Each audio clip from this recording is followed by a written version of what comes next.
The shocking thing about narcissists is that most of them, especially nowadays, aren't physically abusive because they know if they were to put their hands on you, they will get caught and easily exposed.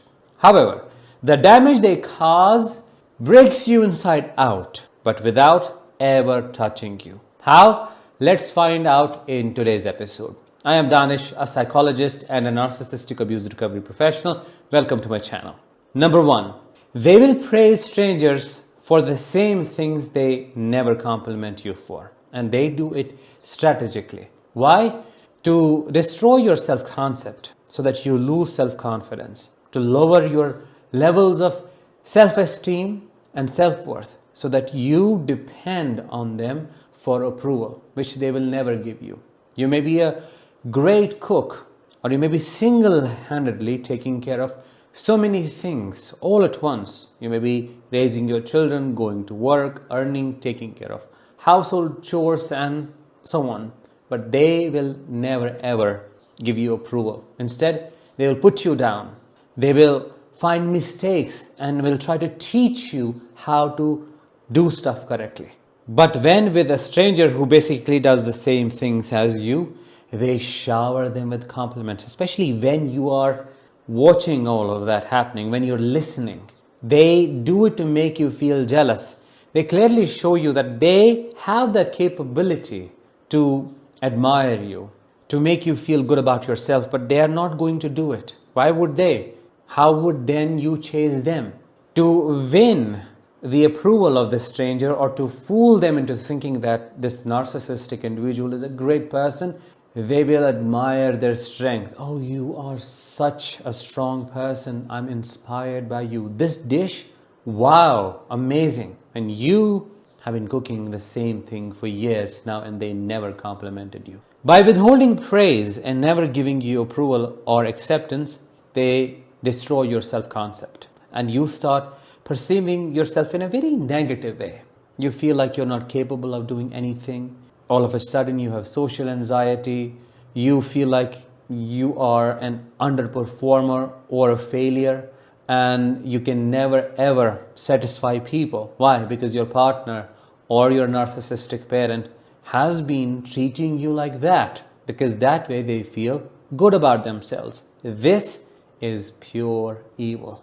Number two, they will make fun of people who are similar to you in some way. They'll put them down, devalue them, laugh about their work, and do all sorts of things to traumatize you vicariously. What does that mean? That simply means it's subtly done. The messaging is, because you are like them, you're earning as much as they are earning, or they are like you in some way, you also deserve the same shaming, or you are as bad as them.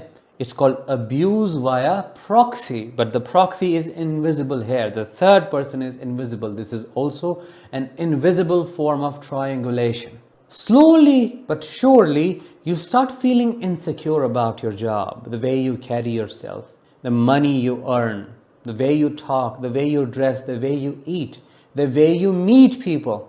And you're not able to understand why you feel this way, because you can't pinpoint the origin.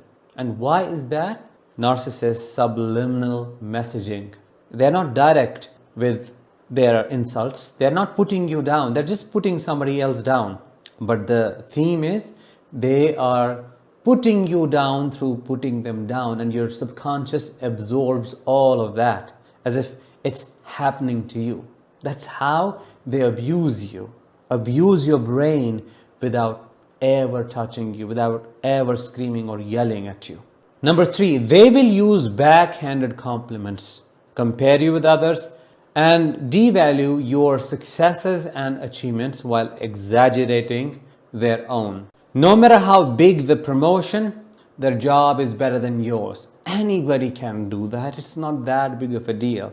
They'll put you down. There will be a smirk on their face. They'll never make eye contact when you share your accomplishments. When you want them to listen, to care, they won't. They will withhold it. Because by acknowledging your success, your accomplishment, they will feel smaller than you, because they personalize everything. all about them. You don't exist. And that internalization leads to devaluation. Oh, come on. Anybody can do that. What are you even talking about? Then they will compare you with others, those people who do not matter and have nothing to do with what you have achieved or who you are, but they'll still go on. My father used to do that all the time, which brutally injured my self-concept and destroyed my self-esteem and self-worth levels. He would always compare my academic performance with one of his colleagues' child. Always. I don't know why, but he would never focus on what I have achieved or how good that is in comparison to my last performance or something similar. He would always consider that person's performance and how my performance stands in front of theirs. And it didn't matter how good I did, because I tried, still was not enough. It never is. So no matter what you try, you cannot please a narcissist. It's not like they're hard to please. No, you can not please a narcissist. The third aspect is backhanded compliments. They will never wholeheartedly compliment you with gratitude. They will never say, oh, that dress looks amazing. They'll say, oh, that dress looks good, but it would look better on your sister. Number 4, they will look at their watch or start yawning when talking to you. They always talk at you, but never with you. They will start using their smartphone while you're talking, and that will make you feel ignored, which you will internalize. And because of your chronic self-doubt, you will start questioning yourself. Am I speaking rubbish? Am I so uninteresting? Am I boring? What's wrong with me? What do I need to change? And it's not just about talking, it's about everything else. Every other aspect of your life, where they will make you feel, oh, you're insignificant. You don't know what's going on. Nobody's interested in your stories, your experiences. Yeah, they will be only interested when you're praising them, when it's about them. That is when they will pay full attention. Imagine your parent or partner never showing any interest in knowing what you have to say. And then imagine its devastating impact on your personality. Of course, you will turn shy. Of course, you will have social anxiety. Of course, you wouldn't want to talk or share your talents. So much is suppressed and lost when you experience narcissistic abuse. They do not want you to blossom. They do not want you to flourish.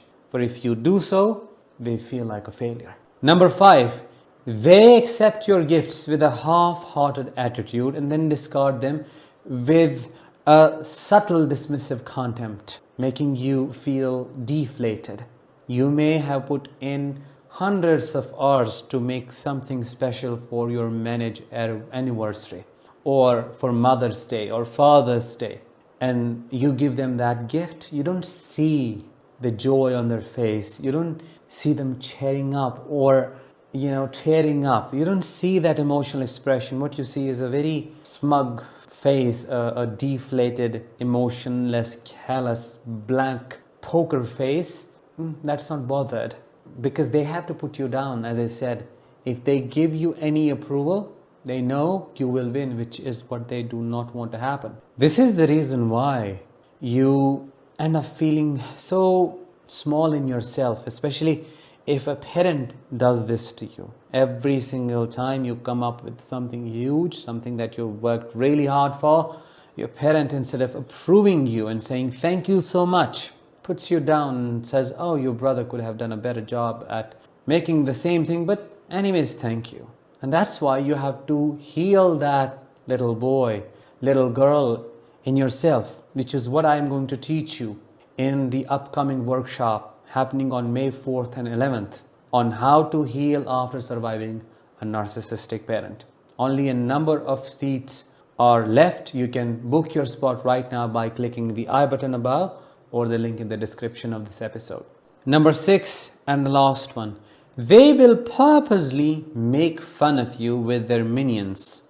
They will attack you in a group, because narcissistic abuse is always a team sport. When you react, when you show sadness or anger, you are labeled as crazy. Oh, you do not have a sense of humor. Oh, see, this is how insensitive you are or overly sensitive you are. This is how immature you are. You react to things very easily. You can't even take a joke. Grow up. We were just kidding.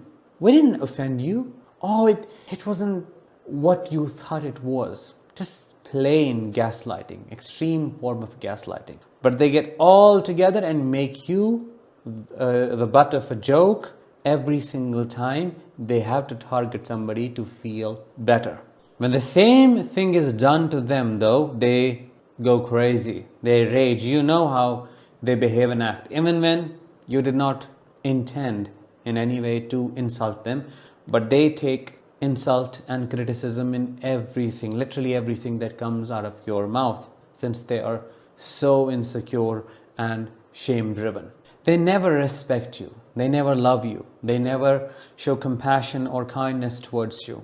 They treat you like a competition or an enemy. They attack you left, right, and center. And you tell me, isn't that more than enough to destroy somebody? By somebody, I mean a person who deeply loves you and depends on you for feedback, for approval, for acceptance. And what the narcissist keeps doing throughout the relationship is they keep rejecting their partner, their child. And wouldn't that harm you beyond what physical abuse does? I'm not undermining physical abuse. I'm just saying that sometimes emotional and psychological abuse is far worse than physical abuse. With that, let's bring this episode to an end. Let me know in the comments if you found this episode helpful. I will talk to you in the next one. Until then, as always, let the healing begin and continue.